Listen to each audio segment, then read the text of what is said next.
Warpugs, here we are with some Majorkill, and this is Could a Single Space Marine Legion Conquer the Warhammer Fantasy World?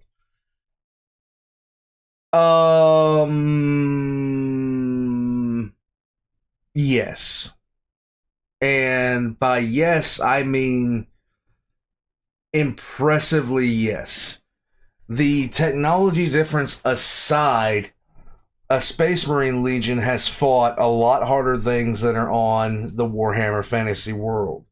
Warhammer Fantasy is decidedly underpowered compared to 40k in a good many ways, with the exception of probably Nagash and a few of the other main heroes. But against a Space Marine Legion, I don't think that they can stand up. I really, really don't. I think it would take too much. I think it would be too much work.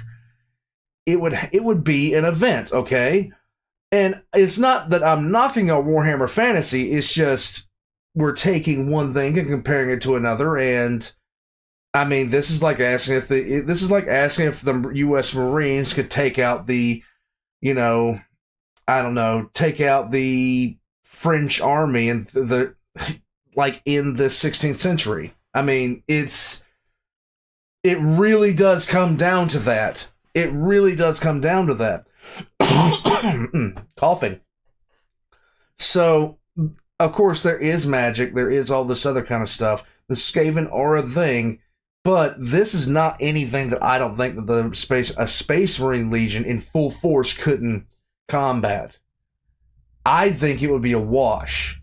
That's just my own personal opinion. Guys, Majorkill's link's going to be in the description down below. This was requested by Emperor Eagle, so if you have any questions about anything, direct towards him. And yeah, all my links are going to be in the description down below. Merch, Patreon. Special thanks to all my Patreons for keeping this ball rolling. Let's get into it. G'day, guys and gal. I don't think there is a debate between which setting is bigger between Fantasy and 40k. Right. Fantasy takes place on one planet, whilst 40k takes place in the entire bloody galaxy. Now, I'm not here to draw connections between the two. I've already done that. Rather, I'm here today to see if a single Space Marine Legion could conquer the entirety of the world of Warhammer Fantasy. It might seem like an obvious yes. Super soldiers with rocket machine guns versus a bunch of Renaissance era and earlier dudes and dudettes. Right. But there is more to fantasy than just spears and old guns. They have their own aces up their sleeve, which might just be enough to bring a Great Crusade era Legion to its knees. Still doubt it. Today we'll go over if a Space Marine Legion, let's say the Ultramarines to keep things nice and vanilla, could conquer the entirety of the Warhammer Fantasy world without help from Guardsmen, the Mechanicus, or other legions. Okay. It would be them at full strength and with their Primarch and other special characters, but they can't just be bad sports and exterminators to the planet if things go wrong, and their goal is to conquer, not destroy, hence 24/7 carpet bombings are also off the menu. For Warhammer Fantasy, chaos won't be present, and it will be the world as it was just prior to the end times. Okay. Hence lots of heroes, stacked armies, and spicy shit. Right. The Warhammer Fantasy world will not be forcibly united to begin with, other than the common alliances that were already in existence. Also, this technically counts as a fantasy video as well, so consider my quarterly obligation to fantasy fulfilled. Let's get into it. Firstly, we need to suss out how much each side is packing. Starting with the Space Marine Legion, because that will be way easier to quantify than the entire bloody planet of Warhammer Fantasy. During the Great Crusade, the Ultramarines were the most numerous of all the legions. This is due to them not being retarded in wars and preserving a lot of life. Questionable. They also had a straightforward recruitment system which didn't involve any I'm going to be so glad when I don't have to have that behind me anymore. borderline heretical bullshit, and they also absorbed a lot of the Marines from the 2nd and 11th Legions when those legions went kaput. Hence the Ultramarines numbered around 250,000 Marines, which is actually really high. Maybe we shouldn't use the Ultramarines as the example here. Right. Oh well, too late. The amount of Dreadnoughts, Terminators, Thunderhawks, and Land Raiders that the Legion would have is not entirely clear. True. In the novel, 1,000 Suns, just over 100 Marines were supported by 6 Land Raiders. So we could say that they have 15,000 Land Raiders, but that doesn't sound right, and the real number is likely a fair bit lower. For a real-life example, Russia has 13,000 tanks and 900,000 soldiers, which sounds like a bit more of a realistic proportion. So let's give our boys in blue 5,000 Land Raiders, which is still a metric shitload. I'm not sure I would Use Russian numbers. Terminators were rarer than you would think, as they didn't enter mainstream production until pretty late in the Crusade. True. But 5% of the Legion having it seems pretty accurate, so there's about 12,000 Ultra Termies. Oh, God. Dreadnoughts are even harder to guess, but they were very rare, so I'd say they only had about 1,000 or less. Each Legion also supported a couple thousand Thunderhawks and other support ships. I'd actually say the Dreadnought number is probably kind of high. We're probably looking at less than that, to be honest with you. God damn, I'm only just starting to realize how truly bonkers each Legion actually was. Yeah. An interesting note here though, as the peak of each power's Legion was after the Council of Nicaea, none of them have any active librarians, which I could say could be the Achilles heel for the Legion in this circumstance. Okay. Despite the huge size of the Ultramarine Legion, the world of Warhammer Fantasy's population is in the hundreds of millions or even low billions, if there are as many Skaven as we think there are. Due to its constant warlike state of the world, a huge percentage of that population are warriors. All greenskins, lizardmen, vampire counts, undead, tomb kings, beastmen, and skaven pretty much have their entire population prepared for war at all times. Right. Now, Warhammer Fantasy's population has always been as many as the plot requires, hence why the elves can get into apocalyptic genocidal wars every couple of years, but still be able to muster gigantic armies despite being, I quote, a dying race. Yeah. It's jarring, it's stupid, but it's what we've been given. Fortunately, people on the internet with way bigger neckbeards and way less friends than me have used history, hints in the lore, and some cheeky maths that I won't get into because we're here to be entertained, not to have suicidal thoughts, to figure out the population roughly. For reference, Altdorf, capital of the Empire, has a pretty low pop, coming in at about 100,000. From there, we can say that Reichland has about 2 to 4 million, and expanding that to the rest of the Empire gives us a population of 15 to 20 million. The Darway and the Elves are smaller, hence would have a couple million each, whilst the Greenskins and Skaven could easily have into the hundreds of millions. True. The overly convoluted point I'm trying to make here is that each Space Marine is going to have to kill about 1,000 combatants each. Fortunately, the races of the Warhammer world aren't the Zerg or Tyranids, so it's not like you'll get 250 million people autistically screeching while charging at an Astartes gunline, as funny as that would be. Warhammer Fantasy does have 3 trump cards beyond its population. Firstly, it has monsters which are more than capable of tearing a Space Marine limb from limb. Secondly, whilst most races' weaponry won't even be able to scratch a Space Marine's armor, the races of the Darway and the Skaven, especially the Skaven, have some wild weapons that could be surprisingly effective. Yes, and they finally, do. Warhammer Fantasy has a magic, like a lot of it. Considering that the Ultramarines won't be packing librarians, they'll be powerless to prevent a lot of the damage from magic. Let's get into it. Let's go. The Space Marines are commanded by Guilliman, one of the greatest military minds in the galaxy. They would scan the world from orbit and send in probes to investigate, allowing them to see a lot of what was going on and the military capacity of each nation. Right. The Skaven would be mostly undetected, as would the Wood Elves and Lizardmen due to their natural environmental camouflage as well as magical warding. I'll take that. Likely unknown to the Ultramarines, the races of Warhammer Fantasy would be made aware of their existence through magical scrying, prophecies, premonitions, or for the Skaven, just a big-ass green telescope. The gods of Warhammer Fantasy would also be stirred, and would likely begin setting in motion their grand plans, similar to that of the end times. Lilith would reach out to Teclis, and Cain would begin influencing Tyrion. Assyrian would also try to start claiming Malekith. Yeah, I know, end time's bad, but that's the law we have, so that's what we're using. Okay. The resurrection of Nagash would also commence in the same way as in the end times. Satisfied with their intel, the Ultramarines would simultaneously attack all key points of the world at the same time. Due to a lack of obvious anti-aircraft weaponry from the fantasy world, the Ultramarines would be able to likely attack Norska, Reichland, Araby, Ulthuan, Nagaroth, Cathay, Lustria, Southlands, Bretonia, and the Badlands simultaneously. That makes leaving sense. small islands like Nippon and Albion alone for now, as they sought to crush the morale of this strange planet in one blow. I imagine the Ultramarines would deploy 200,000 of their 250,000 troops, splitting them evenly across each drop zone, while keeping 50,000 Marines in orbit with Guilliman, hence about 20,000 Marines in each area. Each Ultra army would face different degrees of success. Yes. The Marines in Norska would have next to no issues, blasting away the primitive Norscan warriors with no effort. Even war mammoths and other monsters would go down with a rocket or two. A handful of Marines would fall due to magic or legendary monsters such as the Frostworms, but for the most part, the pacification of Norska would be quick and easy. Attacking and taking Reichland would be slightly harder, but not too bad. Norska would collapse completely under a Space Marine assault. That is no lie. The Empire, though, would. I'm in the mood to say it would be almost as easy, to be honest with you. Due to their celestial college, the Empire would have a clear picture about what is to come from the stars, hence would have Imperial Griffins as well as Luminarchs ready for an airborne invasion. It still a number of would not go Thunderhawks well. would go down due to hits from Luminarchs, as well as attacks from the Imperial Griffins and the Imperial Dragon, I doubt but it it. would barely dent the force. The united armies of the Empire would immediately begin getting shredded by bolter fire, chainswords, dreadnoughts and land raiders. The Luminarchs would be targeted and destroyed, whilst the ineffective Hellstorm rocket batteries and cannons would be mostly ignored.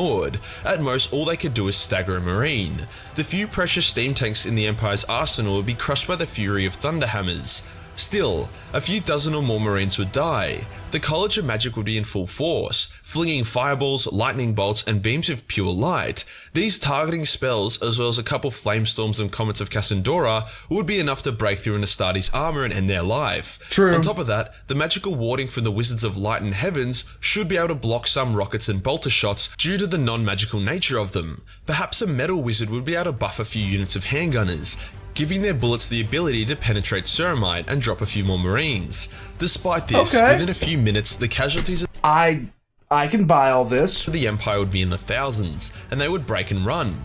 Karl Franz, seeing the slaughter of his men yet the effectiveness of magic, would order a retreat, taking special note to gather his mages. Each Imperial city would soon surrender, either after hearing of the battle or after a short siege. Before that though, they would evacuate their wizards, as the Ultramarines would gather the wizards they caught together and execute them as rogue psykers. Yep. Bretonnia would fall easier than the Empire. The It protections would. of the Lady not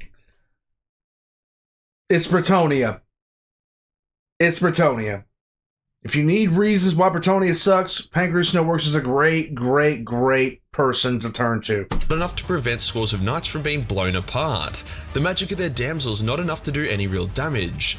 By this point, the Fey Enchantress had already been taken by Manfred to resurrect Nagash, so she's also out of play. The Orcs of the Badlands are significantly weaker and less advanced than their 40k counterparts, hence the 20,000 Ultramarines landing there would have a field day, mowing down thousands of Orcs daily. The Orc Shamans and Monsters would be able to take out a couple Marines, but just like Norska, their primitiveness would prove their downfall. Grimgor would be quickly slain. Araby would suffer similarly to the Empire, whilst the Southlands would put up very little resistance. Scout Marines sent into the Land of the Dead, however, would be killed. The magic, ambush potential, and monsters of the This is where I think you're going to find the most difficulty. Fighting the Tomb Kings would be the worst. Tomb Kings would be too much for the junior Astartes. Heroes like Prince Apophis would be especially devastating to the Scout Marines as he devours them one by one. Naggarond would be a challenge, with their forbidden dark magic, manticores and black dragons. Dozens of Thunderhawks would go down. However, as they lack any real armor penetration beyond their monsters, the Dark Elf armies would be mowed down.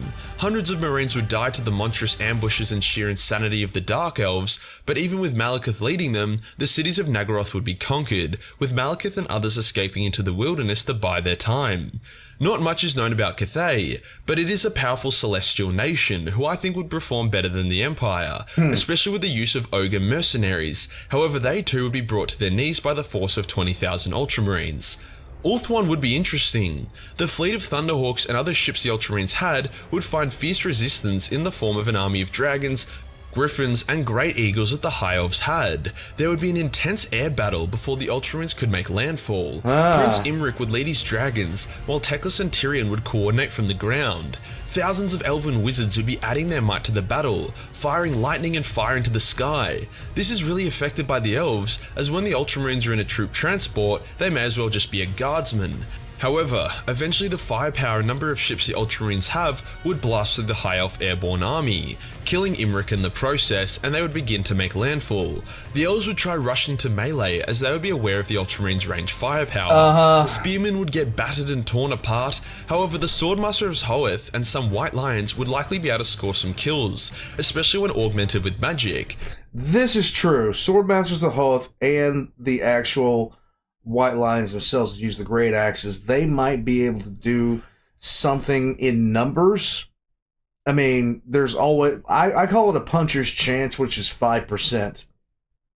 In any fight, 5% a puncher's chance. They have it. The reason why the High Elves' response will be so much better than the Dark Elf one is due to how unified the High Elves are, especially since Chaos isn't involved in this end time scenario, hence Finubar is still around and Kalador hasn't left the kingdom. The Ultramarine deaths would tally in the thousands, but the casualties for the High Elves would be significantly higher. The raging death and violence would consume Tyrion. As his people fell, he would draw the Sword of Cain and become infused with its power. With the blade in hand, the High Elves would enter a new war frenzy, surprising the Ultramarines with their morale and strength. Tyrion would carve a bloody path through the Ultramarines, slicing through Terminators and Dreadnoughts like they were made of melted butter. Seeing this unexpected resistance, Gilliman himself would teleport down to the battlefield and engage Tyrion in a duel. Despite the elf's power and skill, Gilliman is a Primarch, and after a legendary fight, Tyrion would be slain, breaking the morale of the High Elves and causing them to surrender. As Gilliman has a hard-on for anything with pointy ears, it's likely the elven populations would be spared. Teclis would escape. There is one nation that would likely be able to win, however, and that would be Illustria. In the end times, the Slann were basically positioned to be able to defeat Chaos. However, the Skaven try to pull the Chaos Moon closer to the planet, causing the Slann to be weakened and distracted. This scenario doesn't have bullshit Skaven moon hacks to ruin the day, hence the Slann would see what is coming in specific detail, allowing them to prepare their forbidden Old One weaponry. Hence the Ultramarines would die in their hundreds before making landfall. The Lizardsmen's solar laser technology, combined with the Slann's insane magical powers, as well as their flying units, would destroy dozens of Thunderhawks and drop pods. The Ultramarines would need to choose a landing zone further away, likely on the volcanic island near the Vampire Coast. From there, the Shaken Marines would need to travel across the Lustrian jungles to get near the Lizardman Temple cities. They would suffer casualties passing through the Vampire Coast as they're assaulted by abomination and monsters. However, the real death toll would climb from non-stop Lizardmen and dinosaur ambushes. Using the Slann's magic, Krokkar and his dinos would be able to descend on the Ultramarine squads, their strength matching that of an Astartes. Krokkar would reap a heavy toll due to his weaponry being created by the Old Ones. As this occurs, Slann such as Mazdamundi and Lord Croak would be hurling all kinds of fatal spells at the Marines, crushing them, blowing up their minds, or just turning them into dust. The Ultramarines would be no pushovers though. Many Lizardmen would die, but with the very ground beneath their feet trying to kill them, the Ultramarines and Lustria would be driven off and forced to retreat. Here is where it gets interesting. The Ultramarines had conquered most of the world and suffered about 30 to 50,000 casualties all up. They would set up bases across their conquered lands, suffering little to no rebellions due to their diplomatic way of handling each conquered territory. I honestly don't think it would be near that level of casualties. I really, really don't. 20,000 Space Marines versus Lustria, I don't think is something that they could withstand. I don't think that that would be anything Lustria could withstand, because 1,000 Space Marines can take a planet. 20,000 Space Marines versus Lustria would not be that big of a deal. They'd be preparing to launch a new invasion of Lustria whilst exploring the mountains and clashing with the dwarves. Occasionally, they would suffer a fair amount of deaths upon more exploration of the world. The encounter with the Chaos Dwarves would result in the deaths of hundreds of Ultramarines, but it would also shatter the Chaos Dawi Empire, whilst Ind and Nippon would be a lot easier to pacify. The Wood Elves would remain hidden, wiping out the one or two Ultramarine squads sent into Athel Loren to investigate. The Beastmen would be slaughtered by a coordinated Ultramarine attack. Then suddenly, Gilliman gets multiple reports. Ultramarine patrol squads go missing. Empire towns suddenly empty overnight, with only blood and bolter shells left behind. Strange mutters of giant rats and a menacing green glow emerge. At a similar time, the dead begin to awaken in Sylvania.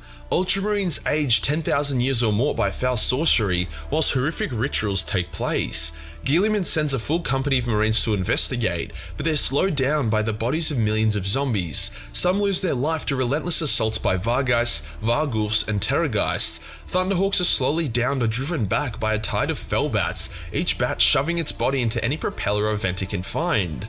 The ritual is a success, and Nagash is reborn. His first action is to tear apart the Ultramarine company that dared to try and stop his rebirth. Okay, so now we have Nagash. Now this is where I thought things were going to start bogging down. Assailed by this new undead and rat threat, as well as having his legion spread throughout Nehekara, the borders of Lustria, and running patrols across the rest of the conquered lands of the world, has caused the Ultramarines to be spread out quite thin. Never before had a Space Marine Legion seen such a diverse cast of Xenos on one planet. It was nearly impossible to predict enemy movement because there were so many potential enemies. Right. The gods of fantasy would also be working together to thwart the Ultramarines where they could, leading to unexplained anomalies and miracles which directly hurt the invading legion. To make matters worse for the Ultramarines, it's likely that the Orcs who survived the initial massacre would gain an incredible strength and intelligence boost, as they were now scaled up to the new mighty Astarte enemy.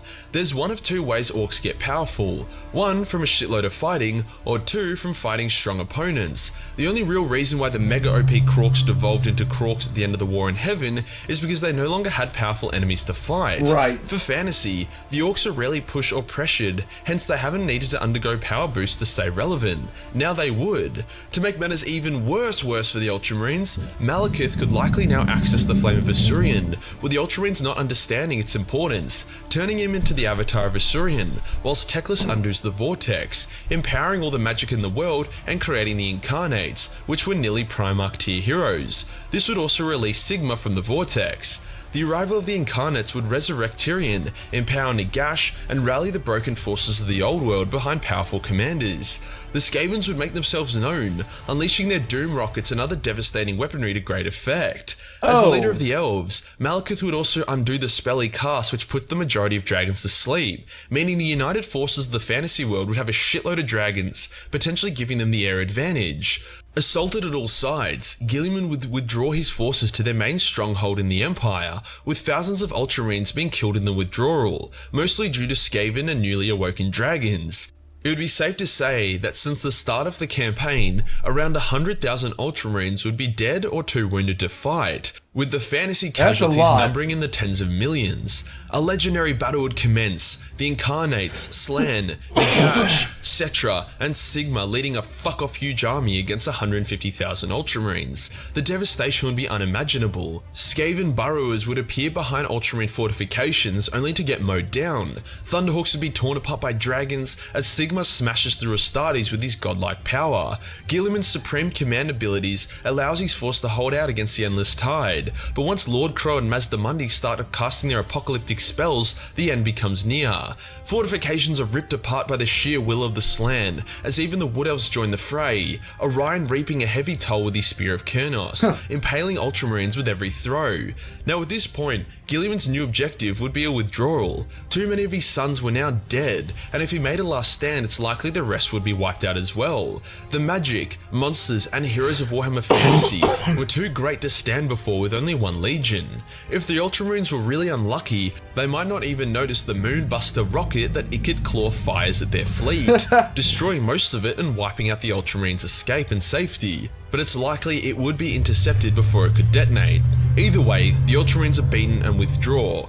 In lore, they would call for backup via a fuckload of guardsmen or even another Space Marine Legion or two. So, a single Space Marine Legion could not conquer the world of Warhammer Fantasy. As we saw, they started off well. Their supreme firepower and super soldiers make short work of most of the capitals of the world. However, the magic and monsters of fantasy meant that the Ultramarines could certainly be killed. With only 250,000 Marines spread across an entire planet, it allowed the much more numerous and volatile races of fantasy, most notably the Skaven, to gain the upper hand. The conquering of fantasy would also trigger a lot of its really overpowered end-time events, such as Nagash, the Incarnates, and Sigma, and without their librarians, the Ultramarines had little defense against such magical might. Ironically, despite being way less armed, Space Marine chapters from 40k would fare a lot better. They're used to fighting a wider variety of overpowered Xenos, and they have librarians, which could have negated a lot of the magical issues. Despite the devastation that the fantasy world would experience, they would come out as the winners. And that does us for today, guys. Could a Space Marine Legion conquer the world of Warhammer Fantasy? If you enjoyed the video and want to support the channel, then Patreon is the place to be. Only $1 per month give you access to a boatload of Warhammer hentai, including a Shrek and Eldar piece which is soon to drop. Hit the subscribe button, then hit the real subscribe button for more fantastical content. Join the Discord for more memes, and I'll see you in the next one. Peace. Okay, so needless to say, I do disagree with him on this.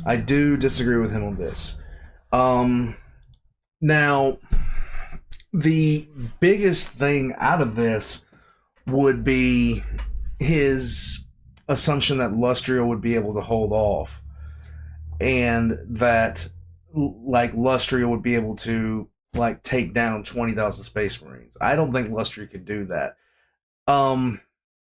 There were far harder targets that were conquered using only a couple of thousand Space Marines, and the slightest. Now, with them not having any real defense against magic, that's the only thing that I could really turn around and say, okay, bet. But at the same time, we've seen them take on far harder targets, zombies, things of that nature. I don't really see zombies causing that big of a problem. Orcs, maybe, but then again, how many times have we seen them just crush orcs on repeat? I'd have to know more about Warhammer Fantasy, honestly. I'd have to know more about Warhammer Fantasy to make any kind of real judgments. So this is just me talking about what I know. I'm always the first to admit when I don't know something. Okay, so could the scenario go exactly as he said? Yes, but there is a lot of weight being thrown behind the back of Warhammer Fantasy to make this all come true. Now, the end times of fantasy, I'm not sure exactly how strong they would be in relation to Gilliman and the Ultramarines. But if there was one thing that I could see happening there, it would be mass casualties for the Ultramarines. But I don't see it being an all-encompassing thing. Like I said, in the modern Imperium, 1,000 Space Marines can take a planet. So 250,000 Space Marines should not have had a problem taking out the Warhammer Fantasy world. Warpugs, I'm going to head out from here. Check the description down below for all of Majorkill's links and my own. Leave a comment, like, and I'll catch you guys next time.